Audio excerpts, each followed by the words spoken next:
Good afternoon. My name is Donna Marie Collins. I'm the hearing examiner who will be presiding over this afternoon's zoning case. The case number is REZ2023-00023. It's a conventional zoning case. The name of the case is North Fort Myers 17 acres. All testimony and evidence that I accept during these hearings must be taken in under oath. Therefore, I will administer the oath to everyone in the room at one time prior to commencing with the hearing. Since this is a conventional rezoning request, there's no ability to place conditions on the approval. It's a strict up or down, approve or deny, and the final decision-making authority lies with me. So there'll be no further hearing after today. If members of the public are present and wish to express their concerns or support or any comments whatsoever, I encourage you to do that today because it'll be your only opportunity to do so. Following the close of the record, it typically takes me a week or two to prepare my decision. If you filled out a public participation form and provided your email address, you will receive a copy of that final decision via email.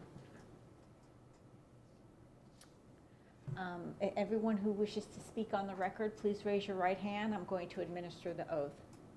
Do you swear or affirm the testimony and evidence you place into the record will be the truth? I do. Okay, thank you. I'm ready to begin. If I may proceed. My name is Terry Kramer. I represent the applicant, the property owner, Alessio Holdings. We have a presentation today that I'd like to submit into the record. If I may approach. Yes, this is a copy of your PowerPoint presentation? Yes. Okay, this will be applicant exhibit 1. And then also, we provided, if you need a copy for the 48-hour letter, I believe you should have that. If not, I can provide you with a copy. I do have that, and I do not need another copy. Okay, thank you. So I'm going to do a quick intro. Once again, I'm Terry Kramer from Wilbur Smith. I have with me as part of our project team, Brian Smith from Insight, who's the project manager, as well as Cindy Brizuela from Insight, who's the project planner. We're here today on a property off of US 41. That's about 17.8 acres. And we're requesting a conventional rezoning from AG2 to community commercial. I believe there's the public's here from the Magnolia Landings HOA that is right next door, as well as a representative for the property owner to the east. We're here for any questions that may have from you as well as the public, but that's our intro, and I'll introduce Cindy to tell you about our project as well as our presentation. Thank you very much.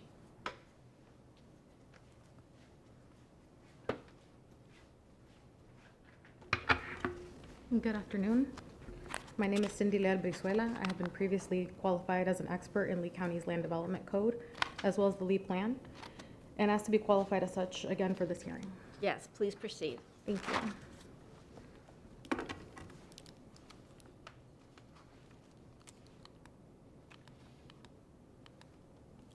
Okay. Sorry, this might be a little tricky because a portion of the slides are being cut off.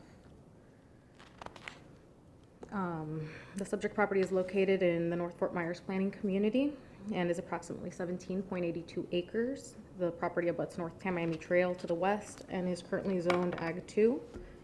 The request is to rezone the property to community commercial. The intent of the community commercial district is to permit the designation of suitable locations for medium to large scale consumer-oriented commercial facilities. This intent is further supported by the permitted list of uses in the CC district, which are generally service-oriented or retail establishments.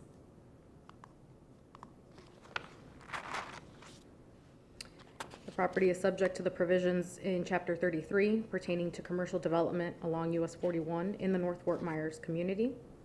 The LDC further limits the uses along North Tamiami Trail to protect view sheds and enhance the functionality of the transportation network utilizing the commercial corridor.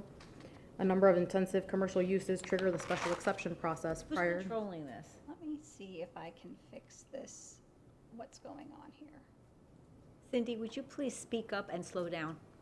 Thank you.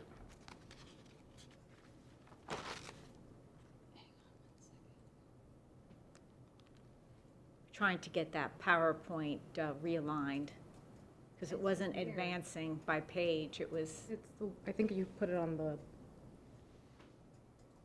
desktop. I did, but that's what I'm pulling from, and I'm thinking that that might be the problem. That is me. Hang on, let me pull mine out.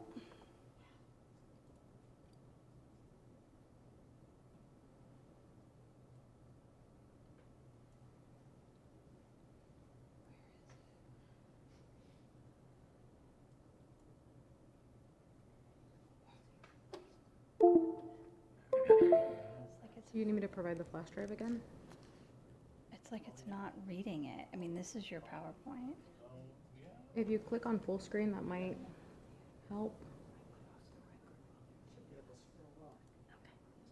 Okay. oh, that's Try better. that. Thank Try you. that. Okay. That work? Is Yes, it lining up right? absolutely. Yep, okay, Thank you. good. Okay, so repeat this This slide and then we'll move on. The property is subject to the provisions in Chapter 33 pertaining to commercial development along US 41 in the North Fort Myers community. The LDC further limits the uses along North Tamiami Trail to protect view sheds and enhance the functionality of the transportation network utilizing the commercial corridor. A number of intensive commercial uses trigger the special exception process prior to obtaining a development order. To the north and east of the subject property is the Emerald Lakes Residential Plan Development, which is currently vacant. However, this community is approved for 404 residential units. To the south and southeast is an electric substation, as well as the unimproved portion of Nail Grade Road. The parcel south of the unimproved right-of-way is Zone CC and C1A. To the west of the subject property is North Tamiami Trail, and further west are various uses. There is Pine Lakes Country Club and the Sunseekers RV Park, as well as commercially zoned parcels, one of which is vacant, the second of which is developed with commercial warehouse uses.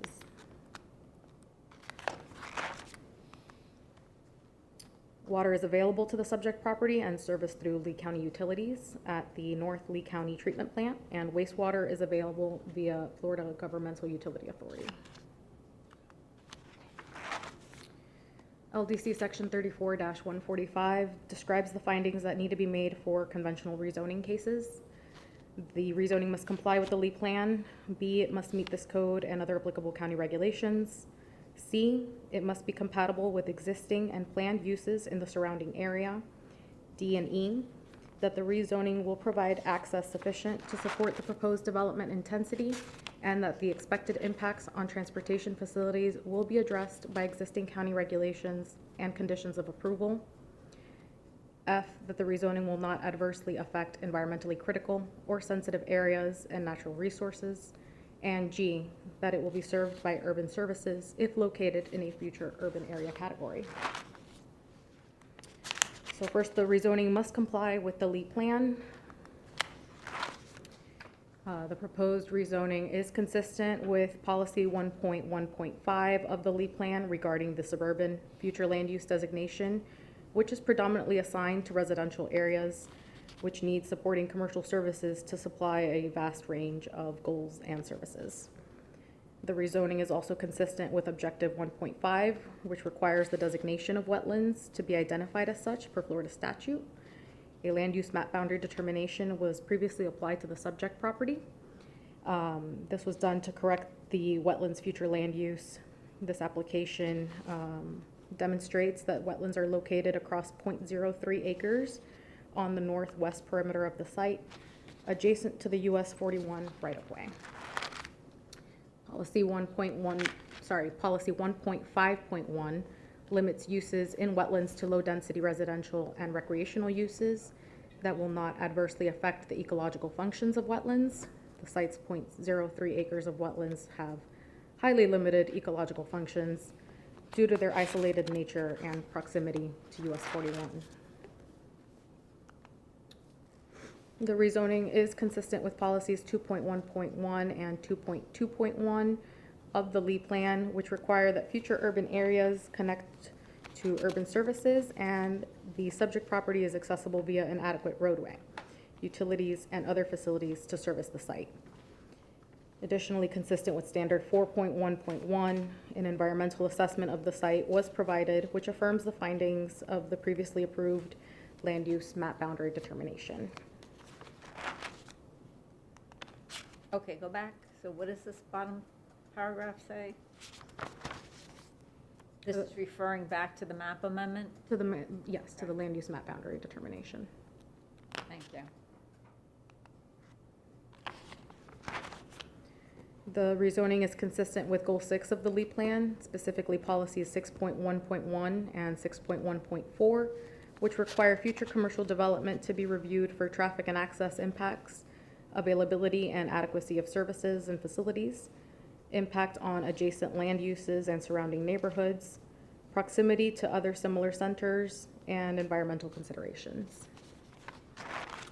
The subject property abuts US 41 and will be further reviewed for traffic access at the time of development order when an access point and use are determined for the site. The subject property will be serviced for potable water and sanitary sewer. The future development will enhance the commercial corridor in which it is located and provide a more consistent use with the underlying suburban future land use designation than the current vacant agricultural zoning designation. And the property has been reviewed for environmental considerations previously through the land use map boundary determination process. The proposed rezoning is also consistent with Goal 30 of the Lee Plan, which aims to improve livability and economic vitality in the North Fort Myers planning community by providing a commercial zoning designation at an appropriate location that promotes economic vitality along a major transportation corridor. The subject property is adjacent to the neighborhood center designation assigned to the intersection of North Tamiami Trail and Nail Grade Road, which further promotes commercial uses for the site. Additionally, the rezoning is consistent with objectives 30.5 and policy 30.5.3 by providing open space consistent with the provisions of Chapter 10. The site's improvements will also require buffering and screening of adjacent land uses, which will enhance the adjacent streetscape. Okay, please go back to the prior slide. The first policy. When you say it's proximate to a neighborhood center, then you reference an intersection that this property abuts. So my question is this in the neighborhood center designation? Or is the neighborhood center designation lie to the south of the Nile Grade Road right-of-way? The neighborhood center itself is not defined in the Lee Plan. So unfortunately, we don't know what the boundaries are. There's a very good possibility that a portion of this property is within what is considered a neighborhood center. However, because that property hasn't been defined in the Lee Plan, there's no way of knowing whether it's entirely within the neighborhood center or outside of it. All right, so your position is? It's proximate as far as we know, because Right, it is, because of that, it's appropriate for a commercial center? yes. Okay. Are there any other questions on No, this you slide? can proceed, thank you. The rezoning is also consistent with Goal 125 pertaining to water quality, as any future development of the site will need to be developed to South Florida Water Management District standards. The subject property will also be serviced by LCU for potable water and FGUA for wastewater services. Second, that the rezoning meets the standards of the LDC or qualifies for deviations. The proposed request is for conventional rezoning. No deviations are being requested as part of this rezoning, nor are there any related administrative deviations.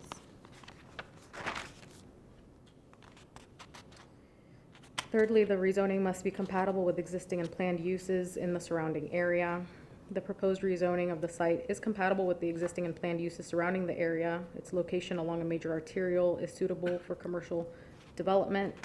The sites to the south are zoned commercial, and this project would keep with the development pattern of the roadway. Commercial development is needed in this part of the county as the residential population in North Fort Myers and nearby areas continue to increase. The rezoning is also consistent with D&E, which require that the project provide access sufficient to support the proposed development intensity and that the expected impacts on transportation facilities will be addressed by existing county regulations and conditions of approval. A full median opening is currently available to the site, and access to North Tamiami Trail will be evaluated in the future by FDOT at the time of development order, as will impacts to surrounding roadways once a use has been determined. F, the rezoning will not adversely affect environmentally critical or sensitive areas and natural resources. As outlined in the environmental report provided, there are no environmentally critical or sensitive areas on the subject property. There is a 0.03 acre wetland located on the northwest perimeter of the site, and its isolated nature, its adjacency to US 41, along with its size, limit the ecological functions of the wetland. Is there a concurrent development order application pending? Not at this time. And finally, G, will be served by urban services if located in a future urban area category. The site is identified as a future urban area of Lee County, and it will be serviced by Lee County Utilities for potable water and FGUA for sanitary sewer. That is the conclusion of the presentation. If you should have any questions, we're here. Thank you. I don't have any questions at this time. I may have after I've heard all the testimony from the parties. Okay. Members of the public, just to let you know, when I open up the floor for public input, it's appropriate for you to ask questions at that time. The folks at the table here will make note of all questions, and then when we close public input and we go back to the parties, they will respond to any questions that were raised and clarify any points that may not have been clear.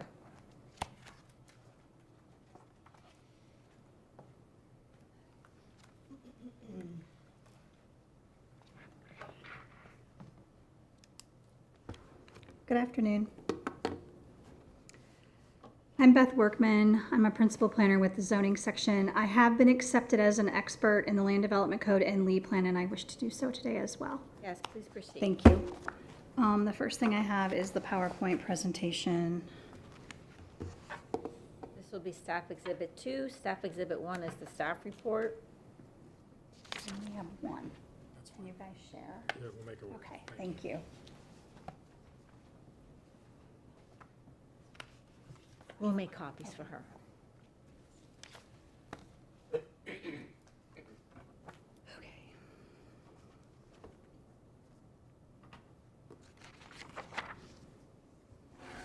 Okay, the case before you today is REZ 2023-00023. It is a conventional rezone. Its name is North Fort Myers, 17 acres. The request is to rezone 17.82 acres from what is currently agricultural, AG2, to community commercial, CC. Staff has recommended approval. Little background, the future land use category is suburban with a tiny bit of wetlands located right there in the future land use category. As I mentioned, it is zoned agricultural. Property information, to the north, Ms. Berzuela did a good job going through what is the uses surrounding the proposed rezoning. To the north is a little sliver of RPD that also wraps around the eastern side. There is Magnolia Landing further to the north, which is also an RPD. To the south is an extension of null grade that's unimproved. And then there's a little sliver to the east, which is an LCEC substation zoned AG2. So that access road to the substation is not necessarily null grade road, or It's called out as null grade road on all of our areas, but it's unimproved and it serves this substation right here. There is like an access for maintenance that runs to the east that runs into Conservation 2020 land, and I can show that on a bigger aerial as well. There's environmentally critical land that abuts I-75 where it dead ends into. To the west is North Tamiami, an arterial road. controlled by the Florida Department of Transportation. Further west is a planned unit development right in here, Pine Lakes. And then this piece right here is zoned for MHPD, but it is part of Pine Lakes, and it hasn't been developed yet, as you can see. To the south, there is a C1A and a CC, I believe, that are zoned commercial. Yeah, CC, it matches what we're currently going to. Right in here is a CC and C1A. And then you have That's C1. on the other side of the null grade. That null grade, and it is unimproved in here. There hasn't been, I didn't check the development order status on that, but the little tiny sliver is the CC portion, and this one is the C1A.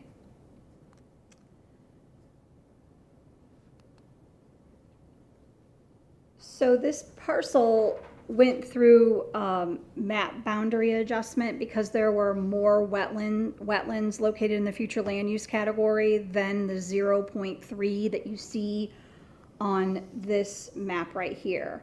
So there's a little sliver in the future land use category of wetland that was determined by a formal jurisdictional wetland determination by the South Florida Water Management District. So what happened was the map boundary adjustment came into the county.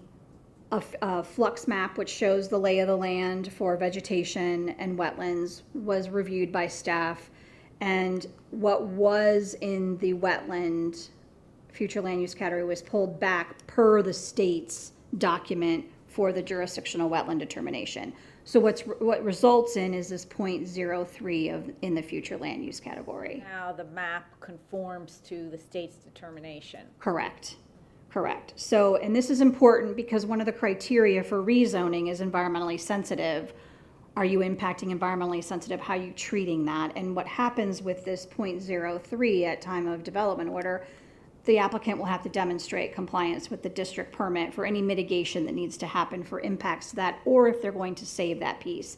According to the future or the flux map that was provided as part of the map boundary, it is disturbed land, hydric. So it doesn't meet an indigenous definition in our land development code. So really it would just be, does the state require any mitigation, or what permit are you getting? So if they elect to impact it, what would the mitigation look like? That's determined by the state. That's a state function. Could be on-site, could be. Could be off-site mitigation payment or on-site, depending on how that works with the state. I just wanted to stop there a little bit because we had that map boundary adjustment and it reduced that future land use category area for wetland. So as I mentioned, the rezone criteria, the applicant has to demonstrate compliance with the LEA plan and must demonstrate compliance with the land development code as part of this process, as well as compatibility with existing and proposed surrounding land uses.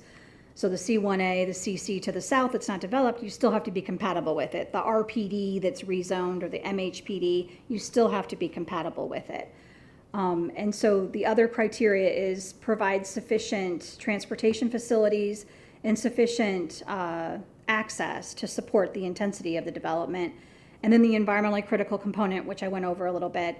And then, of course, the urban services, which is the sewer, the water, things to support the commercial use. So this is in the suburban future land use category. And what the suburban future land use category does in policy 1.1.5 is it is looking at predominantly residential areas globally, as you can see the mustard yellow on the map. But it's when you are proposing a commercial use, how does that commercial use how is it going to support the other residential surrounding it? So it's predominantly residential areas, and then they also have a fringe of urban community and central urban, but then it supports the commercial with the residential uses. Also, the policy 1.5.1, which Ms. Berzuela went over in detail, is the wetland future land use category. And like I said, we have a sliver of wetland right here. The future land use category for wetland says that those areas must consist of low-density residential, recreational uses, environmentally preservation areas, and it must comply with Goal 124. Well, Goal 124 states that you can get a permit from the state to impact those wetlands and mitigate on site, but all of that is demonstrated at time of development order through that district permit. Going through some other objectives and policies. Objective 2.1, 2.2, Ms. Brizuela went over the development timing, development location. How is the development controlling conservation of land, water, natural resources? How is the policy 2.1.1 for most residential, commercial, industrial to be designated in the future land use for low densities and non-urban? These are critical components of the location of the community commercial, where it's being located, how it's being treated with the uses that are coming in, and how it will be buffered. All of that will be decided at time of development order because we are in a conventional rezone. We can't put conditions on it. So with this, the community commercial for North Fort Myers affords certain commercial uses in the commercial corridor, because this is in the North Fort Myers community plan. There's certain uses pertaining to the commercial corridor that are drawbacks from what is in the regular code for community commercial, which is a lesser. So it's looking at that area and how it blends in with those residential uses. The applicant provided a letter of availability. It is FGUA in this area for water and sewer, and they did provide a letter of availability that the sewer and water is available and has capacity at this time. The environmental component we went over with that future land use category and what goes in with that. There also will be a requirement of a species survey at time of development order. And with this development, it is a large project. Large developments projects are defined as 10 or more acres. This is 17, little over 17 acres. The applicant will be required to provide an indigenous area on site, half of the required open space. So that will need to be provided. There are indigenous areas on the site that can be preserved per the definition of indigenous. So the design will be determined at time of development order. Land uses for commercial land uses for goal 6. It is adjacent to vacant C1A and CC as mentioned down below. It is in the suburban future land use category. The use is consistent with the suburban supporting the surrounding residential. 6.1.3, 1.4, 1.5 talk about items that are determined really at time of DO. So the plan development must be designed to arrange uses in integrated and cohesive areas to promote the dependence on automobile, promote pedestrian movement. At time of development order, the interconnects will be looked at for this to interconnect to the sidewalk system on 41 if improvements to those areas need to happen. The buffering will be determined, part of the land development code. This is within the public facilities map for wastewater and potable water, and it's in the FGUA as mentioned, and the letter of availability was provided. 6.1.5, the land development code regulations will require commercial to be developed for the traffic carrying capacity. This abuts the state-controlled US 41, so that will be reviewed at time of DO by the state. And turn lane setbacks, intersection improvements will be analyzed at that time with the development order as well. Moving into the North Fort Myers Planning Community, Goal 30.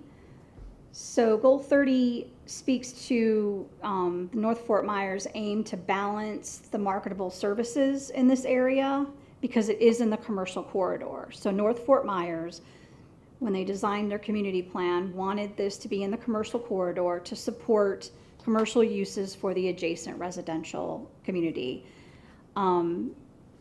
With that comes certain criteria in the land development code in chapter 33 for the buffering, the uses that are allowed in the commercial corridor, and the design of the architecture.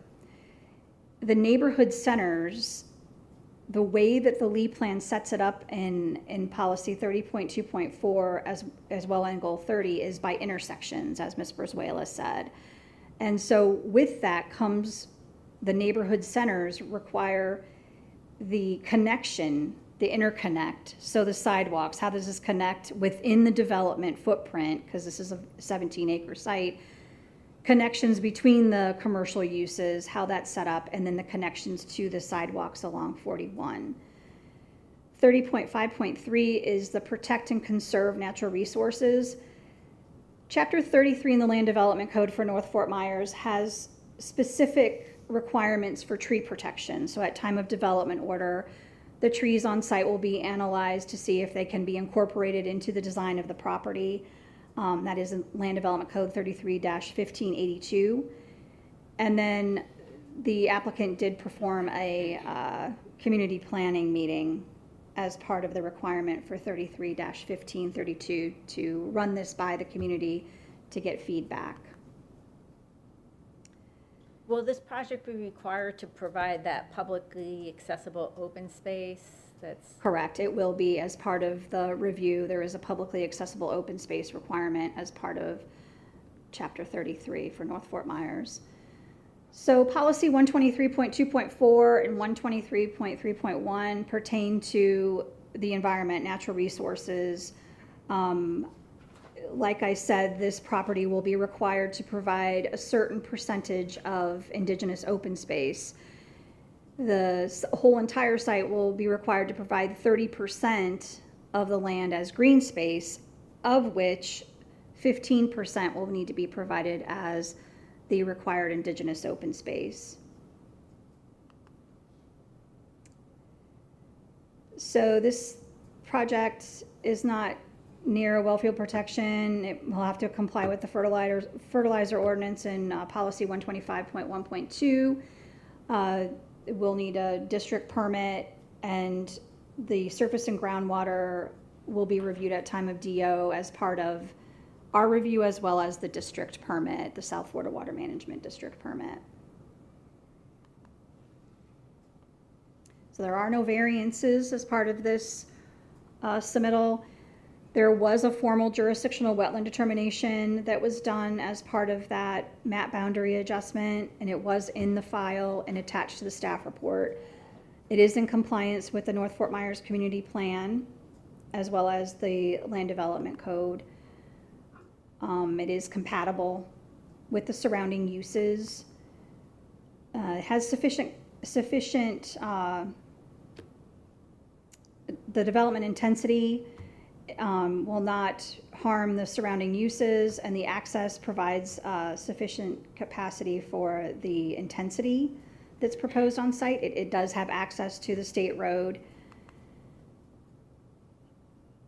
The transportation will be reviewed as part of the traffic impact statement at time of development order, and that's where it really digs down deep on what the uses are on the site, what those uses are going to produce for traffic, and do we need any improvements on US 41, turn lanes, decel lanes, that kind of thing. Went over this in detail about the environmental, FGUA. You have North Fort Myers Fire Station 1, the EMS Medic 17, and Lee County Sheriff in the area. And I'm here if you have any questions. Okay, I do not at this time. Thank you for detailed staff report and presentation. I'm going to go to the public input portion of the hearing. I'm going to call the names of the sheets that have filled out. If you didn't get a chance to fill out a sheet yet, I'll invite anyone who hasn't spoken that wants to speak to the podium. Rick and Sue Brandt. I really don't have any questions. Okay.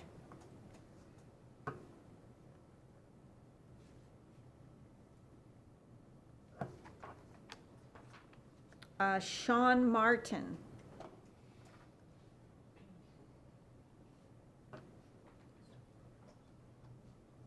Are you Sean Martin? Yes, ma'am. Okay, thank you. Hi there. We Sean Martin, for the record, representing Waterman Development and Waterman Farms. We're the owner of the 130 acres just to the east there. Could you walk over and point it Sure. on the map for me? Okay. And it extends further east. And it's approved for? It's currently approved for about 400 units. We're looking for, we'll be coming in fairly soon on the development order for that and looking to add a fairly high quality project to the area, high quality units. Anyway, regarding the commercial use, really we don't have an issue with a commercial use there per se. I think the commercial use fits the area, particularly on 41.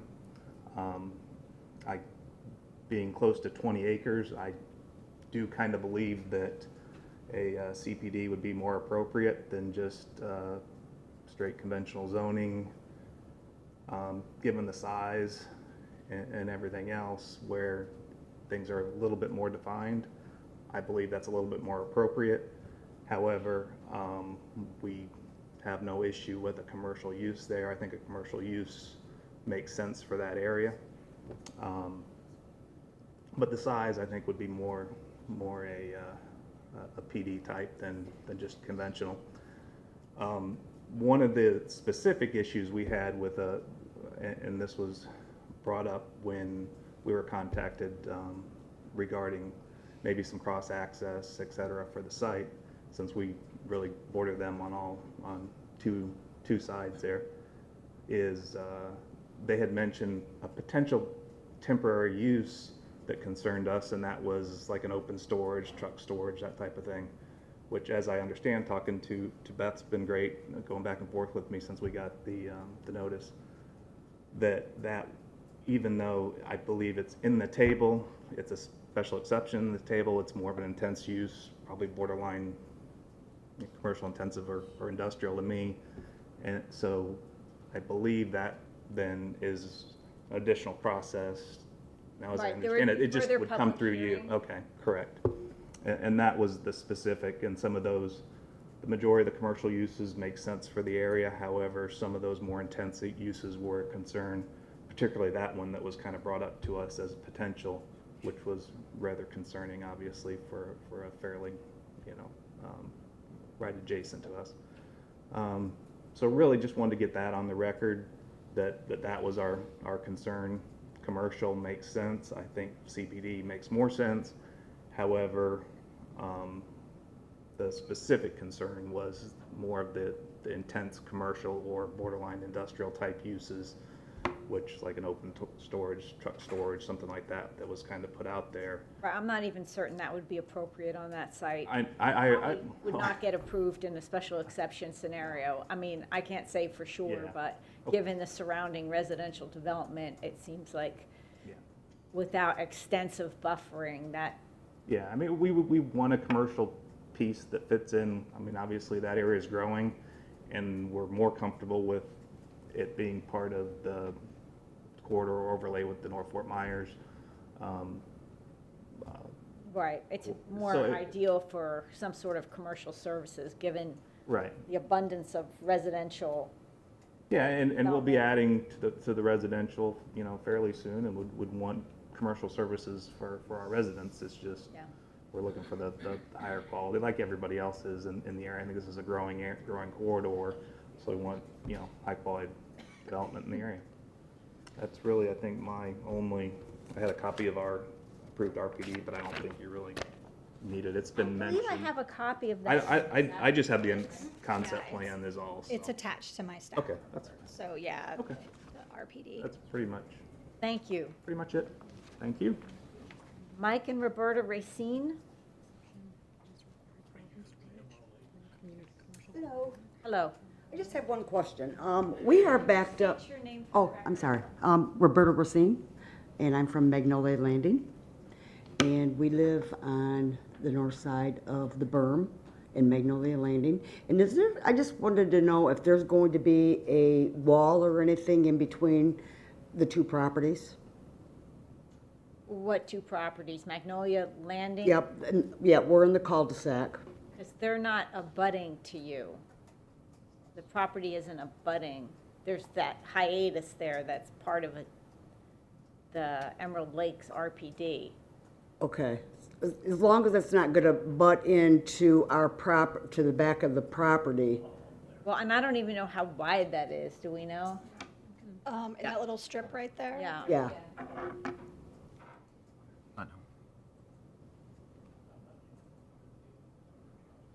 And this is approximate now. Well, get your line straight. Come on, it's after 1 o'clock, you're asking a lot. 109 feet, okay. Yeah. So the gentleman that just spoke has the residential plan development that is that property that's in the blue. okay, So he would be responsible, or not him, but whoever develops it would be responsible for the buffering in here. okay, And unless there's a deviation, which I don't remember, a residential to residential does not require a buffer if it's single family to single family. If it's multifamily to single family, there would be a buffer in there. But I would imagine there will be something in the design of that. Or if it's going to be an access road, there's going to be enhanced buffering because you can't have an access drive within a certain distance of residential. okay, okay, But that'll be part of their development order permitting. okay, all right. Is there a possible way to get a copy of the PowerPoint emailed to me?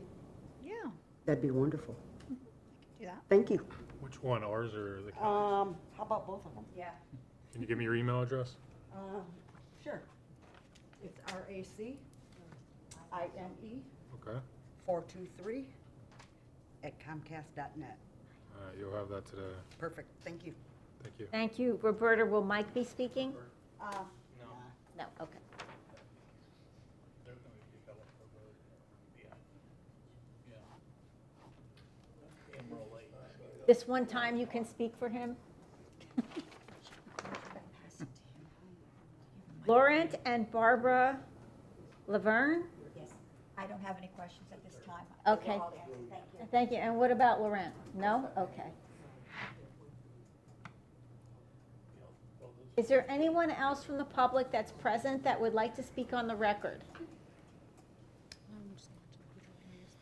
All right, I'll close public input, and we're going to go back to the parties for any responses or closing remarks. I think that we were able to provide some clarity on the potential buffer for the residents of Magnolia Landing there, because it's more part of this Emerald Lakes RPD. And one thing, two things, for Mr. Martin, the conventional rezone versus the commercial plan development. The conventional rezone, when the development order comes in with the engineer and the landscape drawings, the applicant is locked into the land development code. They have to meet the land development code because a conventional rezone does not provide any deviations. So if they cannot meet certain sections of the code, they're gonna have to come back through for a variance, which then has to demonstrate some hardships to why they can't design the site to the land development code. So it's kind of the applicant's decision whether you go through a commercial plan development and get deviations and go through 2 public hearings or go through 1. So that's kind of speaking to that. It's their prerogative. They set themselves for meeting the land development code at time of development order. And then as for Mr. Martin's property, when it comes in for development order, the applicant will be required to do a public meeting at that time in the community. So at that time, the community could come out and look at the actual plans and look at that section right there to see what they're doing in there. If it's an access road, what does that look like for the buffering? So they can ask the questions as part of that. And that's the community plan at work. Because the community plan says when you have a zoning application, you have to present it before the community. If you have a development order, you present it before the community. So I just wanted to kind of give a rundown on that. Go back up if I have a quick question off of that, or not? I was just curious if there was still a North Fort Myers planning board at all that, I think I'd asked, but Yes, is there still one that's involved in it? yes. Okay. I So they'll present their development order to that North Fort Myers board, and I don't know what the mailing requirements are, or you have to keep your eye on the newspaper for an advertisement, but if you share your contact information with the developers' representatives, perhaps they'll try to make sure that they loop you in when they get closer to development order stage. I know them, they'll do that. And I just want to, if I could just elaborate on what Beth said, with the conventional rezoning, a lot of times the more intense uses that may be permitted in the requested zoning district require another level of examination through a special exception process so that it can be conditioned. Certain uses that we know to have increased off-site impacts will require the second level of approval in order to do that use on the property, and certainly you would notice the sign posted on the property that there is a action underway, and you can investigate and try to participate in that and find out what it is. And again, regarding meeting the letter of the code, because they elected to go with the conventional zoning district and it's not possible to condition it in any way, they must meet the letter of the code when it comes to site development. And if they want to deviate from that, they have to seek a variance. And I will tell you, on a large parcel like this, 17 acres, it's going to be very difficult for them to meet that standard because it's such a large piece. It's usually variances are reserved for situations where there's something unique about the parcel that makes it impossible to comply with the land development code because of an irregular shape or the size or what have you. And, you know, really with a 17-acre rectangular shaped property like this, it's probably not likely.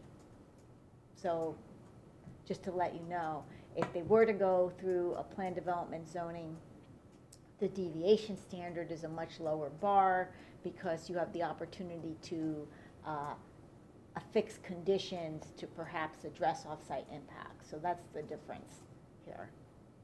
So hopefully that gives you some level of comfort.